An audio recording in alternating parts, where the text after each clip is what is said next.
ಸುಕ್ಷೇತ್ರ ಬಳ್ಳೊಳ್ಳಿ ಗ್ರಾಮದಲ್ಲಿ ನಡೆದಾಡುವ ದೇವರು ಸಿದ್ದೇಶ್ವರ ಸ್ವಾಮೀಜಿ ಗುರು ನಮನ ಕಾರ್ಯಕ್ರಮ. ಹೌದು ವೀಕ್ಷಕರೇ, ಸಮೀಪದ ಸುಕ್ಷೇತ್ರ ಬಳ್ಳೊಳ್ಳಿ ಗ್ರಾಮದಲ್ಲಿ ನಡೆದಾಡುವ ದೇವರು ಸಿದ್ದೇಶ್ವರ ಸ್ವಾಮೀಜಿಯವರ ಗುರು ನಮನ ಕಾರ್ಯಕ್ರಮವನ್ನು ಅಮೃತಾನಂದ ಸ್ವಾಮೀಜಿರವರು ನೇತೃತ್ವದಲ್ಲಿ ಅತಿ ವಿಜೃಂಭಣೆಯಿಂದ ಆಚರಿಸಲಾಯಿತು. ಸಿದ್ದೇಶ್ವರ ಸ್ವಾಮೀಜಿರವರ ಭಾವಚಿತ್ರ ಗ್ರಾಮದ ಜೈ ಭವಾನಿ ದೇವಸ್ಥಾನದಿಂದ ಗ್ರಾಮದ ಮುಖ್ಯ ಬೀದಿಗಳಲ್ಲಿ ಡೊಳ್ಳು ವೃಂದ ವಾದ್ಯ ವೈಭವಗಳೊಂದಿಗೆ ಗ್ರಾಮದ ಮುತ್ತೈದೆಯರಿಂದ ಆರತಿ ಸಮೇತ ಭವ್ಯವಾದ ಮೆರವಣಿಗೆ ವೀರಭದ್ರೇಶ್ವರ ದೇವಸ್ಥಾನಕ್ಕೆ ಆಗಮಿಸಿ ನಂತರ ಸರ್ಕಾರಿ ಕನ್ನಡ ಗಂಡು ಮಕ್ಕಳ ಶಾಲೆಯ ಆವರಣದಲ್ಲಿ ಅಪ್ಪಾಜಿಯವರ ಭಾವಚಿತ್ರಕ್ಕೆ ಪುಷ್ಪಾರ್ಚನೆ ಮಾಡಿ ಅಮೃತಾನಂದ ಸ್ವಾಮೀಜಿರವರು ಆಶೀರ್ವಚನ ನೆರವೇರಿಸಿದರು. ಮಾನವ ಜನ್ಮ ಸಿಗುವುದು ಭಾಗ್ಯವಂತರಿಗೆ ಮಾತ್ರ. ಈ ಜನ್ಮ ಸಂಪ್ರದಾಯ ಭಕ್ತಿ ಭಾವನೆಗಳ ಆಚಾರ ವಿಚಾರ ಶುದ್ಧವಾಗಿರಬೇಕು. ಸಂತರು ಒಂದು ಗುಡಿಸುವ ಶಕ್ತಿ ಉಳ್ಳವರು. ಅಂತಹ ಸಂತರ ಪೂಜೆ ಪುನಸ್ಕಾರ ಮಾಡುವುದರಿಂದ ಗ್ರಾಮದಲ್ಲಿ ಶಾಂತಿ ನೆಲೆಸುತ್ತದೆ ಎಂದರು. ಈ ಸಂದರ್ಭದಲ್ಲಿ ಸಿದ್ದೇಶ್ವರ ಸ್ವಾಮೀಜಿ ಕಾತ್ರಾಳ್, ಅಮೋಘ ಸಿದ್ಧ ಮಹಾಸ್ವಾಮೀಜಿ, ಮಾಜಿ ಸಚಿವರು ಅಪ್ಪಸಾಹೇಬ್ ಪಟ್ಟಣಶೆಟ್ಟಿ, ಮಲ್ಲನಗೌಡ ಪಾಟೀಲ್, ಶ್ರೀಶೈಲ ವಾಲಿ, ಸಿದ್ದರಾಮ ವಾಲಿ, ಭಾರತ್ ತೋಟದಾರ್, ಅದೇ ರೀತಿಯಾಗಿ ಜ್ಞಾನೇಶ್ವರ ಪವಾರ್, ರಮೇಶ್ ಹೂಗಾರ್, ಶರಣಯ್ಯ ಮಠಪತಿ, ಕುಮಾರ್ ಜಾಧವ್, ಮಲ್ಲಿಕಾರ್ಜುನ ನಾಯ್ಕೋಡಿ, ಮಹಾದೇವ್ ಕದರಿ, ಅನಿಲ್ ಗೌಡ ಪಾಟೀಲ್ ಹಾಗೂ ಗ್ರಾಮದ ಸಕಲ ಸಮಾಜದ ಬಾಂಧವರು, ತಾಯಂದಿರು ಹಾಗೂ ಸದ್ಭಕ್ತರು, ಯುವಕರು ಈ ಸಂದರ್ಭದಲ್ಲಿ ಉಪಸ್ಥಿತರಿದ್ದರು. ಹಾಗಾದರೆ ವೀಕ್ಷಕರೇ, ಕಾರ್ಯಕ್ರಮವು ಯಾವ ರೀತಿಯಾಗಿ ನೆರವೇರಿದೆ ನಾವು ನೀವೆಲ್ಲರೂ ನೋಡೋಣ ಬನ್ನಿ. ಜೊತೆಗೆ ಅಮೃತಾನಂದ ಸ್ವಾಮೀಜಿಯವರು ತಮ್ಮ ಆಶೀರ್ವಚನವನ್ನು ಯಾವ ರೀತಿಯಾಗಿ ನೆರವೇರಿಸಿಕೊಟ್ಟಿದ್ದಾರೆ, ಏನೇನು ಹೇಳಿದ್ದಾರೆ ಕೇಳೋಣ ಬನ್ನಿ.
ನೀ 6 ಫೂಟ್ ಅದದೇ, ನೀನು ಹೊದ್ಕೊಂಡಿರುವಂತ ಹೊದಿಕೆ 5 ಫೂಟ್ ಐತಿ. ಈಗ ಅದನ್ನ ರಾತ್ರಿ ಅಂತೂ ಉದ್ದ ಮಾಡಕ್ ಆಗೋದಿಲ್ಲ, ಮಂತ್ರ ಹಾಕಿದ್ರೆ ಆಗೋದಿಲ್ಲ. ಅದಕ್ಕೆ ಒಂದು ಸರಳ ಉಪಾಯ ಏನು ಅಂದ್ರೆ 1 ಫೂಟ್ ಕಾಲ್ ಮರ್ಸ್ಕೊಂಡು ಮಲ್ಕೊಂಡು ಬಿಡುವ. ನೀನೇ ಸ್ವಲ್ಪ ಕಾಲ್ ಮರ್ಸ್ಕೊಂಡು ಮಲ್ಕೊಂಡು ಬಿಡುವ.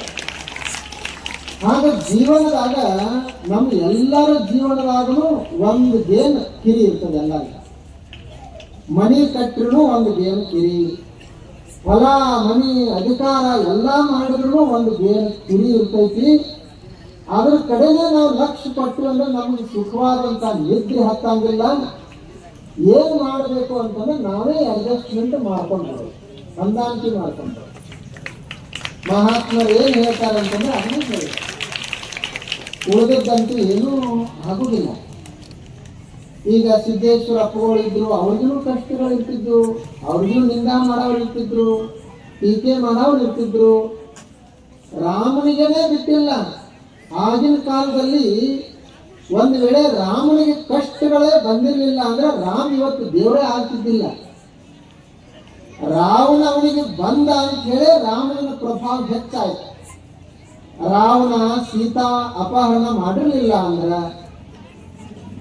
ರಾವಣನಿಗೆ ತನ್ನ ಕೈಕೇಯಿ ಕಷ್ಟಪಟ್ಟಿರಲಿಲ್ಲ ಅಂದ್ರ ಇವತ್ತು ನಾವು ರಾಮನ ಜಯ ಜಯಕಾರ ಯಾರು ಮಾಡ್ತಿದ್ದಿಲ್ಲ.